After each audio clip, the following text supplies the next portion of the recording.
Hey, I missed you guys. Glad you can come. Let's get to it.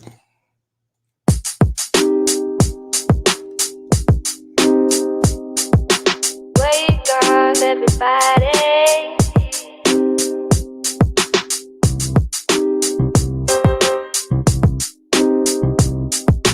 I just wanna start a new day. Remember what I say. What's up? What's up? How's everybody doing? Remember what I say. It's Monday night. It's 8 o'clock. It is June 28th, 2021, and this is Den City Tonight, episode 6. What's good? How you guys doing? I hope you had a great, not only weekend, but a week. I haven't seen you guys in a week. Took a little bit break last Monday. And it was the end of Father's Day weekend. Had a great Father's Day weekend. We went roller skating. We went roller skating that Friday, which was hysterical because my wife and I haven't been roller skating in like 20 something years. So we went roller skating, and all the young kids was, lapping us. But I still got a little something. My wife wasn't exactly happy about the fact that she lost some of the skills she had, but she did her thing too. And then Saturday we chilled, and then Sunday we went bowling. Not just the two of us, all of us. We went bowling. It was my eldest and her partner, their son, my Josh, Layla, Deshauna, Buddha, Sincere, Viv, me. We all went bowling, and we had an amazing time. And I was completely humbled by the fact that in the second game, the 3-year-old had a higher score than I did. Yep. Listen, he had the guide. He had the guide. The guy was throwing things all into place. He had the guide, and I didn't have the guide. A couple of times I had my dad, and my dad used to bowl. He was like a league bowler. He used to bowl at Stadium Lanes across the street from Yankee Stadium. Shout out to Stadium Lanes. I don't even know if it's there anymore. Across the street from the original Yankee Stadium. My pops had the lefty curve, and every now and then, he showed me that, and every now and then it would come through, and I would get the strike and the spare, but the majority of the times it was pretty sad. And like I said, the 3-year-old had a higher score than me at the end of the night. The second game, it was pitiful. But it was an amazing weekend. So I hope you guys had a great Father's Day weekend. I hope you had a great week and a great this weekend. And here we are Monday on Den City Tonight, episode 6, season 2. Thank y'all for being with me. Listen, sports. We're talking basketball right now. That's right. The Nets and the LA Lakers going to the final. Oh, wait. No, they're not. Because the Lakers are bumped. The Nets are bumped. The Heat bumped. Utah bumped. The 76ers bumped. All the teams that we thought were probably going to be around for the rest of these playoffs are gone. Gone. Injuries killed the Lakers. I mean, it just took out LeBron, took out Anthony Davis, and the role players just didn't step up, and they were gone in the first round. First time LeBron has lost anything in the first round. I'm sure a lot of people out there are ecstatic about that. And then for me personally, the Nets, the New Jersey Nets, the Brooklyn Nets, the unholy trinity, which I like to call them, because it's just an unholy trinity with a couple of other, Dominion demons behind them, on the bench. Injuries did them in too. All year, injuries have been doing it, have been messing them up, but they were able to find a way to keep winning, with two of the big head three. And they were trying, they were doing certain things, but in the end, when you're in a short series, if you don't have your powerhouse there, and finally, Milwaukee took care of them. And, they're in the Eastern Conference Finals right now against the Atlanta Hawks. And I got to give it to the Hawks. I'm glad they're in the Eastern Conference Finals because it makes me as a Knicks fan feel less pathetic that we lost to them in the first round. At least they weren't clowns. At least they weren't, on a fluke. They went through. They beat the Sixers, who people thought they couldn't beat. And now they're in the same spot that they were against the Sixers. now against the Bucks, but we'll see. The Bucks seem like they got their stuff together, and Middleton and a couple of other guys, they're it's going to be hard for Atlanta to come back on this one, especially with the fact that we found out now that Trae Young, can't stand Trae Young, but he has a bruised foot. He has a bruised right foot, so that might be very impactful on how they're able to come back, if at all, in this series. And on the West Coast, you got the Lakers. The Lakers gone in the first round. The Heat gone in the first round. Those are the two teams that were in the championship last year. And they're gone. The Utah Jazz gone. Number 1 seeds and number 2 seeds out of here. Crazy season. And it kind of ties into my topic today. It kind of ties into what I wanted to talk about, which was we make plans and God laughs. That's my topic. That's the title of this episode this week, is we make plans and God laughs. And I'm sure the Nets and the 76ers and the Utah and LA and all those teams that are sitting, at home right now watching the playoffs had these plans. They knew that they were going to, they worked out for a year. They prepared. They had their game plan. They had their strategies, their defense, their offense, and it didn't pan out that way. It just didn't happen. So how do we, as regular people, deal with things like that? How do we deal when our plans don't go the way that we thought they would? I mean, as people, we plan so many things. I mean, we plan for hours, we plan for days, weeks, we plan for years into the future. We're always looking to see in our little schedule books how we're going to set up this week and how we're going to set up next week and how we're going to set up the week after that. And we try to stick to them, and we try to, work around our schedule so we can make sure that our plan and our arrangements stay in order. But how many times have you been, in full swing of your plan and things just go completely left? Even though I just pointed to the right, they go completely to my left. So how do you cope with that? How do you deal with certain things like that? I mean, you could be planning, for whatever it is that you want, planning for a wedding. And on that day, it could rain terribly, or maybe the catering hall has an issue and they can't, be prepared on the same day you want. I had someone in my family, my niece, was set to get married right as COVID hit. And, God bless them. They had to reschedule everything. And then it turned out that on their rescheduled date, it was still in the middle of COVID. And, they had to decide whether or not to move forward with that. So they had a ceremony outside in the park. I don't know if it was Central Park. I forget where. They had a ceremony outside, and it was really pretty and it was really great. And that's what they decided to do. They got married, but they had plans for a whole, they had it all set up. They had a catering hall and food and everything, and then they had to figure it out. And that's just not like, we planned the picnic and it rained. This is someone's wedding. So you sit there and you look at the possibilities of things going wrong, and then you have to find a way to pick yourself up and move on. Could be a vacation. We've had that. We planned for vacation, things didn't turn out right, and you have to figure out something else to do. Buying a home, raising your children.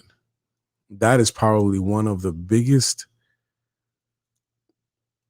situations where you think you have a whole lot more control than you actually do. I mean, you can teach your kids all the things that your parents taught you, and even the things that your parents didn't teach you.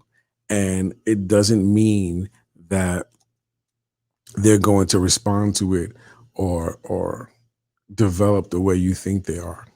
It's funny, a lot of the parents develop their kids and they want their kids to be, socially responsible, when they want them to speak up for themselves, they want them to be independent, and they want them to be, high self-esteem. And then when the kids portray those same traits toward the parent's like, you can't talk to me like that. You can't have your own mind. You can't have your own opinion, even though they're the ones that taught them to be that way. So what you think your child may grow up to be, or what you want your child to grow up to be, those plans are quite often not what happens. And sometimes you get into these battles where you're forcing them to be something that they don't want, or you're forcing them to do something that they don't want because it wasn't in your plan. You know, it could be something as simple as going to college.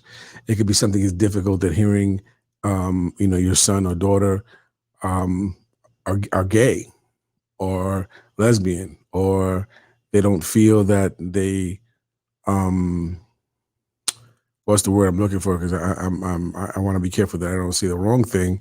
Um, that they don't associate or how that gender that they were supposed to, be brought up as far as society is concerned, is not what they identify with. I can't believe I couldn't think of the word identify. See, when I was young, I used to smoke weed, and sometimes I think that the the brain cells have disappeared because there's simple words sometimes that just kind of float away. They don't identify with, um, you know, what people think they should identify with. And that could be one of the hardest things. That could be one of the most difficult things for a parent to deal with, because they had the plans of, the son playing football or the daughter being a dancer, and it doesn't turn out that way. Society's norms are not guaranteed, and as well as they shouldn't be, because just because society says something doesn't mean that it has to be that way. Um, so, how do you motivate yourself to pick up the pieces and try to find out what it is exactly that went wrong with these plans that you made? What it is that went off course. And sometimes you have to look at what role you played in for things not turning out the way you wanted them to. Um, I give you a story. I'll tell you a quick story about our first year of marriage. My wife and I got married in 1994. I told you the story before about the loan shark. That's a whole nother story, obviously. But this story is something that happened to us, and we didn't know how we were going to recover from it. Now, let me just preface this by saying the person that I was, the person that is involved in this situation and who was the reason for this situation, that person and I have, over a long period of not being around each other, we're extremely close again as we were when we were younger. This is a childhood friend, and we reached a situation where something happened where I thought probably never could happen, and probably that person didn't either.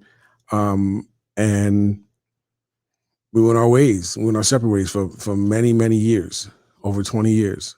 But now I could say that, we both look back in the situation and saw, I know I look back in the situation and saw where I played a role in certain things. And not that anything was justified, but I did play a role in certain things. Well, anyway, our first year of marriage, and we decided to go. Hold on, let me just check something out. Tell me about it, bro. I'm a friend here. He said, "Where's the AC? Do you see the shine? Do you see the shine?" Okay, I was hoping nobody would notice that I wasn't going to speak on that, but yes, we are broadcasting. We are broadcasting from Zamunda, um, and I'm waiting for Joffrey Joffer to come in right now. It is very hot. I have to get another AC down here. In the wintertime, the show was cool because I could put the lights on and it really didn't matter. But in the summertime, I got these lights pumping and I got all this equipment going, and it's hot down here. So yes, thank you, Alex. I appreciate your observation, and we will do something about that. Since we go way back, if you want to donate an AC to Den City tonight, please do so. You can send me an email with a link to a Cash App, or you could Cash App me at $ Just Frank Des, and you can donate and get me an AC, brother. But yeah, thanks a lot. Appreciate that. Guy, comedian over here. Anyway, like I was saying, first year we're married, and we decide that we are going to move out because a friend of mine had an apartment that he they were going to stay in. So, good friend of mine, I was moving to the apartment, and we'd stay there. It'd be our first great apartment. It was in Pelham Parkway. It was really nice place, really nice area, really nice place. So we do it. It's a great thing. We had moved from Noble. This was we were living in the basement apartment in Noble Avenue, and we decided that once we got married, we wanted to move to a better spot. Even though we were great friends with the landlord, and we really didn't want to go, but we figured this was for the best. So we do that, and we move in. We're paying our rent, and everything's going great. We're loving the apartment. And then on Valentine's Day, we get a knock on the door. And the knock on the door is the super. And the super hands me a letter. And it wasn't a nice letter. It was an eviction notice for money in arrears. And I perplexed because I know that I'm paying my rent, but I am paying the rent to my friend. And I know probably people now this day and age will be like, yo, you mad crazy. How can you do that? Why would you do that? Listen, there's certain people that, you grow up with and you trust because y'all been through thick and thin. So, things happen. But anyway, sometimes that trust breaks down and it's not one person's fault. Sometimes meaning me, do things without taking the other person's consideration or feelings or needs in hand, and it causes a retaliation. And again, I'm not justifying the retaliation, but when you look at the situation as a whole, I played a part in this as well. So I'm paying the rent, knock on the door. Hello, Mr. Hello. The guy don't really know me anyway. So first of all, he's wondering like, I know you moved in here and I know you're friends with the other person, but I don't really know you. So that was strange in itself.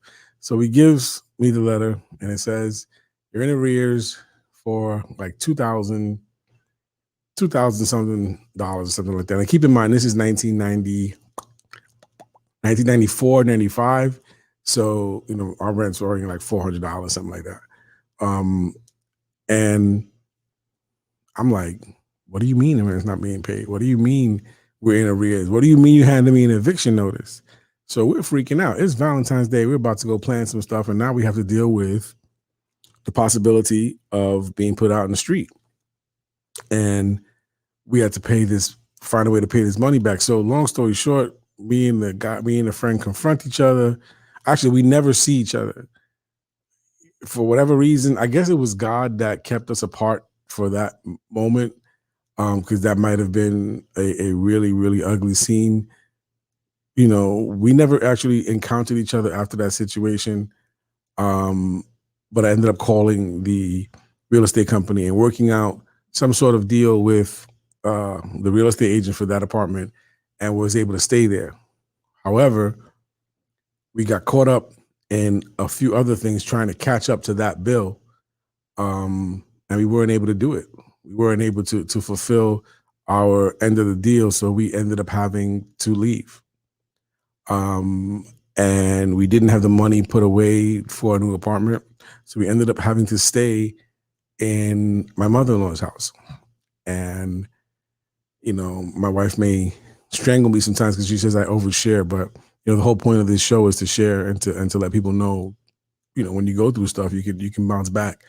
We had to move out, and we ended up in our mother-in-law's house in the projects, 170th and Webster Avenue, and sleeping on an air mattress. I think we slept on an air mattress. We might not even slept on an air mattress. We might have just slept on some type of makeshift mattress on the floor in the back room. So it's our first year of marriage, and we are sleeping on the floor, and we have no home, and I have lost my best friend, and we don't know what the hell to do because now we got to figure it all out. So I get, able to still continue working, putting money to the side, and we eventually ended up calling back our friend from Noble Avenue, Marianne, who's no longer with us. I spoke about her in a previous show that she passed away from leukemia. But she, you know, she wasn't happy that we left. And it was kind of one of those things where we had to kind of, you come back with your tail between your legs, like, I'm sorry, Marianne, that we moved. Can we move back? And not only did she let us move back, she let us move upstairs from the basement apartment to a 2-bedroom apartment. And she really basically kept the rent, maybe like $50 more she charged us. And we moved there and we stayed there for 20 years. That time that we stood on that floor, as a married couple, as a married man, knowing that what I thought was a good idea, what I convinced my wife was a good idea to take this apartment was an absolutely horrible idea that put us living with with her moms after we were able to get married. And it was just another example of man, maybe we weren't ready to do this. Maybe we really made a big mistake, but we saw it through. Again, we moved back to Noble and we were able to actually start building ourselves back into a good situation. But we were by no means perfect at that point because we had to start all over again. We literally had no furniture. We had, a couple of things in storage. We were back to square one, and luckily, we had people around us like, Marianne and family. Some of my family probably doesn't even know this because I was too embarrassed to say certain things. As a man who decided he was going to marry this at this young age of 24, that he had his shit together. I didn't have my shit together. I made bad decisions. I made plans and didn't really look at the whole landscape. And when that plan went crazy, I didn't have an answer for it. And the only answer for it was to suck it up and try to figure out how you're going to get back to where you should have been. How are you going to make it up to this woman that you married and that you promised to take care of? Not that she couldn't take care of herself, but I mean, just that was the whole point of us coming together, was to make sure that we were growing a life together. Here I am kicking us back to living on the floor somewhere for a little while. It wasn't that quick. I don't remember how long it was, but it wasn't like a year or anything like that. It was like a couple of months, but those couple of months felt like a year. And I am so grateful for Paula, which is my wife's mother. She is absolutely anti-mother-in-law story. And I think a lot of the mothers in my family, like Mr. Lopez, his mom, we lucked out with moms and mother-in-laws because they were great people. And my wife, her mother is amazing. She's one of those people that she don't give her opinion unless you ask for it. And even if you ask for it, she's kind of like, well, I don't really want to be in your business, but this is my opinion if you want to know. And she's such a wonderful woman, but she took us back in until we can get back on our feet. And we did, and we went back, we got, we got back on our feet. And, there were still other issues. And I'll get into those. That's another topic for another story. But I'm a hard guy. I'm a hard guy to deal with. I have run the gamut of emotions in our marriage, from euphoria to just pure misery. I mean, we have been through a lot. And a lot of it was at, my hands. So, to come back from adversity, or to come back from, setting yourself back, things that you've done on your own, it's not an easy thing to do. And I'm not trying to pat myself on the back because I probably shouldn't have been in those situations to begin with. but I was able to find a way back with the help of the people around me, with the help of my wife, who I can't even really go into her story of uh, the trials and tribulations and tragedies and successes that she's been through. When you talk about someone who has made plans and the plans didn't go the way they were supposed to, she could probably write a book on that. And I keep trying to get her to, but she doesn't want to. But, she is a woman that, and a person that has been hit with so many left turns and so many different opportunities to give up, and I'm not talking about with me, I'm not that bad, but in her past relationships and in life as a young teenager and a young adult, she's gone through so many things that many people would have just said, I'm done. This didn't turn out the way I thought it was, and I'm not going to try this again. But for her to try things again and to take a chance on other relationships, like I said, maybe one day with her permission, I'll get into certain things and it could help some other people. But yeah, she's definitely someone who understands the impact, or understands the importance of being able to bounce back when things don't go the way you have planned them. So how do you stay motivated? How do you keep it going? Do you laugh? Do you just laugh it off and be like, well, I guess that wasn't supposed to happen, and you keep it moving? Do you blame? Do you look for blame? Do you look for the person to blame it on, or that catalyst, or that situation, or whatever it was, that thing that caused things to go wrong? Or do you just accept that things don't always work out the way you think they're going to work out? I mean, I remember sitting watching my son play baseball, and the kid's good. The kid is very good.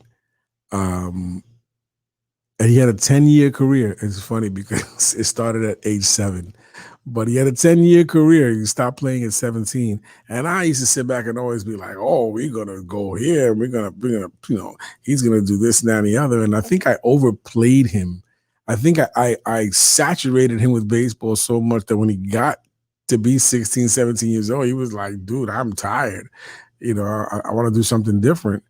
And it's funny because I've always asked him, I've always told him, you don't ever have to play. I wasn't the kind of father that made him play.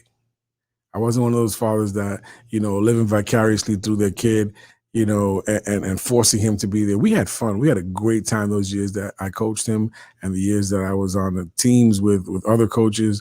We had fun. It ran its course. It ran its course, and he wanted to do other things, and that's okay. There's a superstition that, I don't know if it's just everybody. I know Spanish people are like that. I know minorities are like that, where it's like, don't tell anybody what you have planned until it is solidified, until you are sure that absolutely nothing can go wrong, until it's in place. Because if you tell somebody about your plans, the negative energy is going to start pointing at you. The negative energy is going to start flowing because people don't like to see anybody else succeed, or they don't like anybody that maybe has come from where they came from, be more successful than them. And, I call it a superstition, but maybe it's not. The universe has energy. The universe has power, whether you believe in God, or you believe in a higher entity, or you believe in, spirituality, or the universe. It has power. They talk about, manifestations and wanting something and working toward that thing, and the different manifestations that how you can manifest something into actually coming true by believing in it and working toward it. And then people say the same thing, how others can manifest you not succeeding. they look at it and they have negative energy. And if you feed into that, and if you start to doubt yourself because of what other people may be saying, that is their power. That is the power that you are giving them to change the possibility of the plans that you've made, to make you, to stop and think about, whether or not this is a smart thing to do. And once you start thinking that way, once you start feeling that maybe other people are right, that's when you start to play that part. Like I said, you start to play a part in your plans falling through. That's self-sabotage. Um I take it back to sports.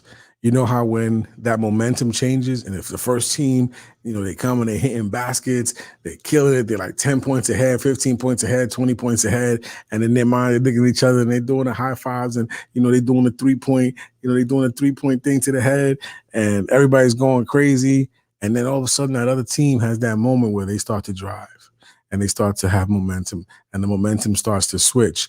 And the first team that was winning, you notice that is getting into their heads. They're making mental mistakes. They're doing things that they don't ordinarily do when they're on point and when things are flowing smoothly. They haven't been met with adversity before. That's what happened to the Knicks. The Knicks were having a great season, and then they got into the playoffs and they didn't understand that they had to take it up another notch. They were like, well, we already had it up a notch. We got to take it up another notch. And they weren't able to do it. The intensity, the focus, it got to them. And they started to fall out of their natural habits. And that's what people do when the negativity surrounds them and they're not able to fend it off. And they're not able to say, this is my plan. This is what I'm going to do. And this is how I'm going to implement it. Now, mind you, sometimes that doesn't work. Sometimes things just don't work out. But that's different than allowing other people and their negative perspective of what's going on to influence you and to change what it is that you want to do, to change the faith that you have in your abilities without getting, too much into religion. The Bible says faith without work is dead. And what does that mean? That means that you can believe all you want to believe in something happening. But if you don't do what you need to do to make it happen, it's dead. It's not going to happen. Because faith without work is dead. Other translations are, the Lord helps those who help themselves. Meaning you just can't want something. You just can't say, this is what I'm going to do, or this is what I want, or this is where I want to go, and then not do anything to help facilitate that. Life doesn't work that way. Delusional thinking. There's plans, and then there's delusional thinking, where you are just really setting yourself to attain something that you have no idea of how to attain. People were like, I'm in the music business, or I was in the music business. I still do music, but I have some of the most delusional thinking in the world is in the music business and entertainment, where people are just like, I'm going to be a star. But meanwhile, they won't go to the studio. They won't write. They won't practice. They won't take lessons.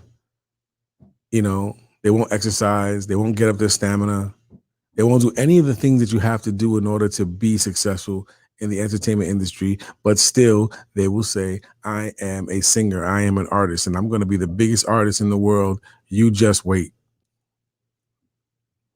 We're going to wait forever, because if you don't do the work, you won't get the glory. Oh, while we're doing that, I gotta say hello to Mr. Lopez. Greetings from Puerto Rico. Mr. Lopez, they are over there having a grand old time in their condo in Puerto Rico, and I wish I was there. I know they're having a great time. Thank you. You are consistent. I gotta bring you on. Well, we have to bring on Mr. Lopez because I want him to talk about. This guy has a lot of history with New York. He has a lot of history in the city, a lot of information, and I would love to have him on. And we're gonna do that soon, Will. So get ready. I'm gonna have you on, and you're gonna be a featured guest. And we're going to talk about all the things that you have done, and we're gonna have a lot of fun. But hello, thank you for coming. I appreciate it. And I don't know if you saw the comment. All right, great. So he agrees that we're gonna do that definitely. But again, what I was saying was that that delusional thinking. My sister talks to me a lot. I have 5 sisters. I have 5 sisters, and I love them all to death. And I'm the baby of the family. And my one particular sister talks to me about magical thinking, and a lot of minorities, a lot of people that grew up without a lot of direction, they have what's called magical thinking, and they think, and I suffer from this too. And you think, and you sit down and it's daydreaming. It's daydreaming, but to the extent of you actually believing the daydream is going to happen just by thinking it. And I know, people have the book about, like The Gift and all that stuff. And that's all great. But you have to put some substance behind that. You have to put some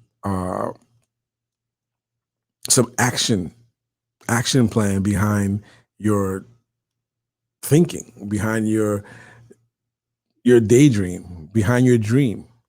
Or it just becomes magical thinking, where you think problems are going to solve themselves, where you look and you go, oh wow, I'm really in debt. You know what? It's okay. I'll figure it out. And so MT syndrome exists, but must be pushed back. Yes. And that's the thing. You have to push back on it. You have to say, well, wait a minute, I'm in debt. I need to do something about it. I can't just wish it away. I'm having a problem. I don't have a job. I don't have a situation for me to wait a minute. I need to stop thinking that this is just going to go away, and I need to do something to make it go away. We have been talking about planning, and how we plan for things, and how I said God last, because nothing is certain, nothing is for sure. But I tell you, it's definitely not going to work if you don't put the muscle behind it. It's definitely not going to work if you don't put the strategy behind it, or the effort to actually make something happen. It's never going to happen. Your plans are not going to happen.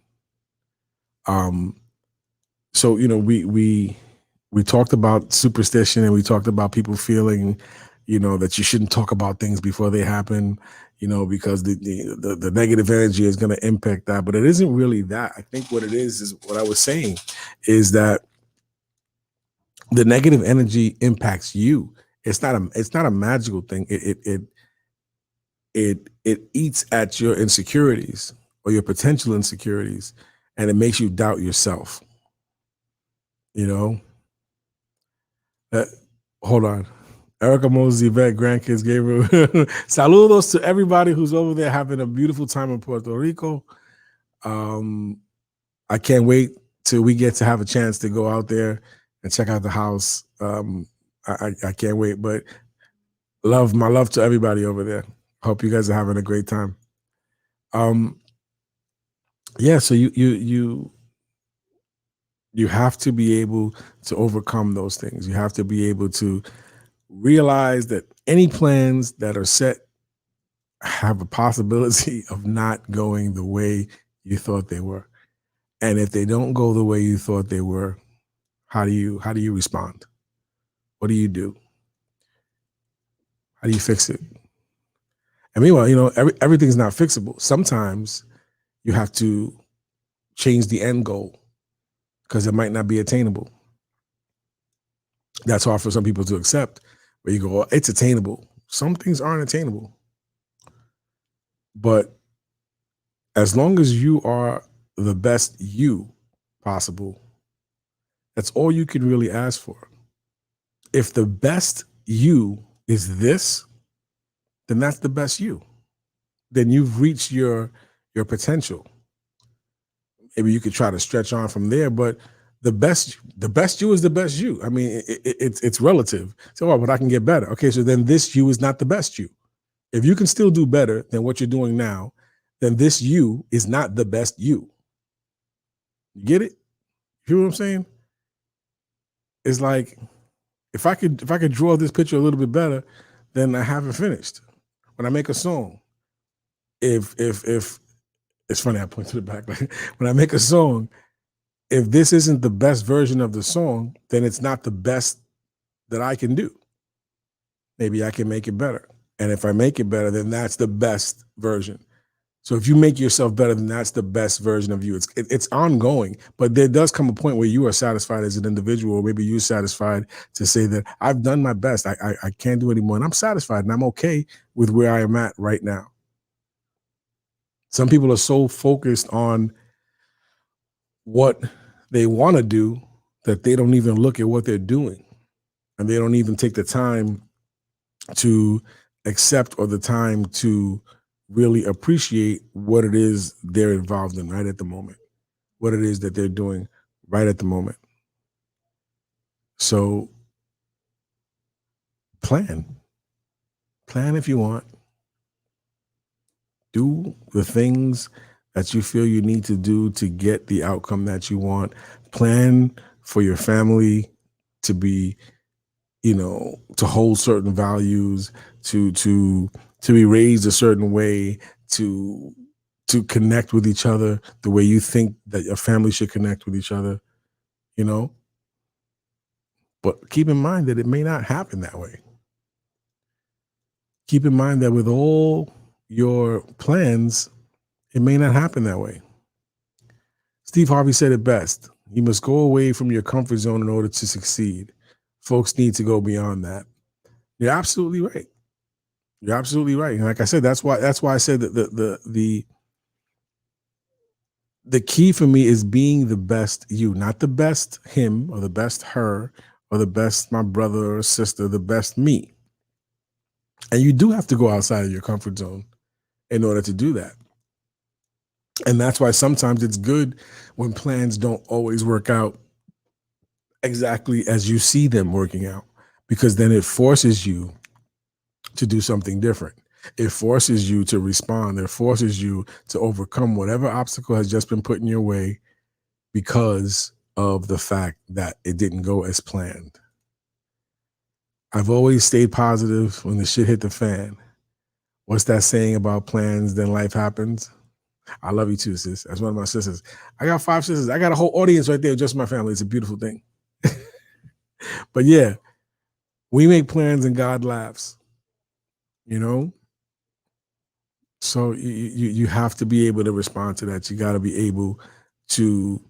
This is the saying. This is what was said. John Lennon said, "Life is what happens to you while you're busy making other plans." And I would have used that as a title, but it's too long to fit in my description. So I just said, we plan, God laughs, but that's it. Life is what happens to you when you're busy making other plans. And if those plans that fail get you out of your comfort zone, and help you to become the best you, then it's all worth it. It's all worth it if it helps you to become the best you. Got to roll with the punches, man. Just like we rolled with the fact that, we got told that we had to get out of our apartment on Valentine's Day, 1995. Yeah. We had to move all our stuff and go back to our home at Noble, and then we spent another 20 years there. 20 years there until we moved to Queens, until we got out of our comfort zone, dealing with the passing of our friend and saying that, we need to move on. And we moved on to Queens, and we spent 5 years there, and we bought a house. So you can come back from all types of adversity. You can put yourself in a position that you probably never thought you would be in. It's a little bit later in life. Maybe I wanted to get a house back when I was 30, but I wasn't able to. And even right now, I still needed the help of family for us to put this together. My oldest daughter, Tashana, this doesn't happen without her. So even then, you still need people to come together and do something and make things happen. But when you are able to adjust and you're able to come back from things, you put other people and you put yourself in positions to succeed down the line. But it's only if you're able to deal with the things that go wrong. It's only if you're able to deal with the problems that are going to arise and the plans that are going to go awry. If you can't do that, then you're never going to grow. You're never going to make it, because we don't know what's going to happen. We never know what's going to happen. You could be riding the high horse for a long time, and then you could end up losing your job. You know, you could end up leaving your job because you just can't take it anymore. And that I'm speaking from experience, because that's what I'm going through right now. You know, you make a decision and you say, okay, this isn't what I thought it was. Now, what am I going to do? Am I going to sit here and just accept it? Or am I going to take a chance on myself and leave, which isn't the most, secure feeling. But if something feels right, it feels right. You know, you got to do what feels right. Not magical thinking, not understanding what you're getting into, not just jumping and not understanding, but knowing that sometimes you have to take a leap of faith. However, like I said, faith without work is dead. Take that leap of faith, but make sure that you know that there's a lot of work that has to be done.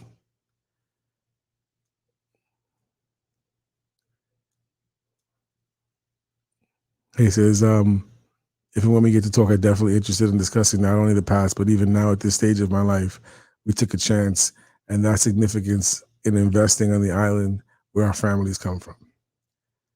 That's deep, man. Choked me up a little bit. I'm waiting for a show that somebody gets me to like. If anybody knows my family, specifically, Atlantically, specifically my dad, okay? Yes, yeah. Giving back to the country of our families. Absolutely, man. If anybody knew my dad, you would know that as rough and as tough as rugged as that man was, he could cry at a movie. He could cry. I've seen my dad get emotional. I think I mentioned this at Walker Texas Ranger episodes that ended on like a really emotional high note where somebody was really down and they found out how to get past their situation, and it was a real happy ending. And I see my dad, choking up, and I'm like, it's like Chuck Norris. Like, what are you doing? What did you do to me? You made me like too sensitive. But I realized that over the years that is an amazing thing. That has helped me to overcome a lot of things, being able to deal with my emotions and being unafraid to show my emotions. Maybe not necessarily on my podcast in the middle of it, but who knows? Maybe that'll happen one day if we get a topic that touches me enough.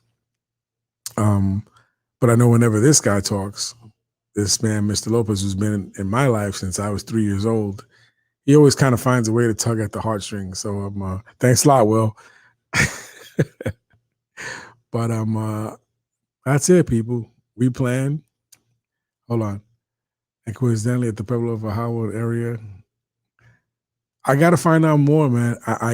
It's kind of a shame that mom and dad passed a long time ago, and then my uncles, my uncle and aunt, who had a lot of the stories of my mom and dad, are no longer with us as well. So I didn't get to hear a lot of the history, and I really want to learn more in the time that that I'm still on this earth about the family and where they're from, and me being the youngest, I miss some of the stories. I think people lose touch, people don't stay in contact, and then you don't really find out about what your families went through until it's too late, and people who could really tell the stories are not here anymore. So yeah, definitely, man. But the basic point of everything is that no matter what happens, no matter what you plan, and no matter what goes wrong, you can always come back from it. You can always come back from it. And you can always find out how strong you are depending on what it is that you are going through. And you see me waving my hands here. Hey, Sincere. Come here. Come here, Sincere. Come here. This is the end of the show here. And just because I am Come here. I want to talk. I want to tell you something. I just want to let you guys know that, you know, sometimes things don't always go as planned, right? So, you know, of course, I'm not expecting anybody to walk in on me while I'm doing the show, but things don't always go as planned, right? So sometimes you just got to roll with the punches, right? What you got there in your hand? It's an etch. Okay, people, we got to show this. This is an etch a sketch. This is a little mini etch a sketch, and anybody who came from the '70s knows what an etch a sketch is and how much either fun or frustration you can have doing it. Show me. You show me? Mhm. All right. That's pretty cool. You like it? Who got that for you? Mommy. Mommy got that for you. Yeah. See this? Yeah, that's it. Well, people, that was a cameo appearance by my assistant who stays behind the scenes usually, but decided that he wanted to come down and say hello. That's it, people. You gotta just roll with it. Sometimes things don't go as you planned it, but you roll with it, and sometimes it turns out into a really great moment. So I hope that you guys are really able to take that message and run with it. I hope that you know that it comes from the heart. I hope that you know that I will be here next week and every week after that. No more time off for me. We're going to finish off season 2, and we are going to make sure that we make it really, really cool. I am Dez, Frank Dez. This is Den City Tonight. It's been a pleasure talking with you guys. I love y'all. See you next week.